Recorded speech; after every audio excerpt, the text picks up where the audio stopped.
Guys, আজকে ভিডিওটা একটু অন্যরকম। আমি আজকে যখন গাড়ি নিয়ে বেরোচ্ছিলাম তো দেখলাম পেপার গাড়িতে ঠিকঠাক আছে কিনা, গাড়ির ইন্স্যুরেন্সটা আপডেট আছে কিনা, গাড়ির পলিউশনটা আপডেট আছে কিনা।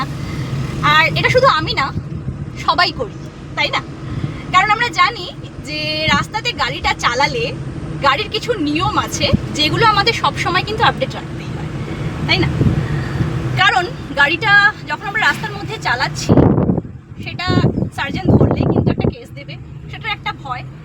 তাছাড়াও অনেক আপদ বিপদ আসতে পারে, যেটার জন্য আমাদের সবসময় প্রিপেয়ার হয়ে থাকে। একবার ভেবে দেখুন তো, এই গাড়ির মতোই আমাদের জীবনটা যে আমরা চালনা করছি, আমরা যখন একা একটা গাড়ি নিয়ে বেরোচ্ছি রাস্তায়, সেটা আমার ফ্যামিলির মেম্বার,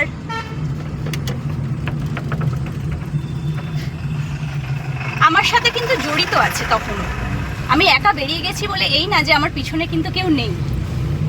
আমার ফ্যামিলি, আমার ছেলে মেয়ে, আমার স্বামী, আমার স্ত্রী সবাই কিন্তু আমাকে ঘিরেই আছে। তাহলে আমাদের জীবনের দামটা তো নিজেদেরই ঠিক করতে হবে না? যদি আজকে আমাদের কিছু হয়ে যাচ্ছে তো আমার পিছনে আমার ফ্যামিলির কি হতে পারে? আমার যদি আজকে কোনো রকমভাবে কোনো অঘটন ঘটছে তো তার জন্য আমি কি ফিনান্সিয়াল প্রিপেয়ার? একটুখানি নিজেরা ভাববেন। যারা এখনো পর্যন্ত সচেতন হননি, দয়া করে সচেতন হন, নিজের জীবনকে সিকিউর করুন, নিজের লাইফকে অবশ্যই দাম দিতে শিখুন। ভিডিওটি ভালো লাগলে লাইক করবেন, শেয়ার করবেন অ্যান্ড অবশ্যই সাবস্ক্রাইব করবেন। Thank you so much. By.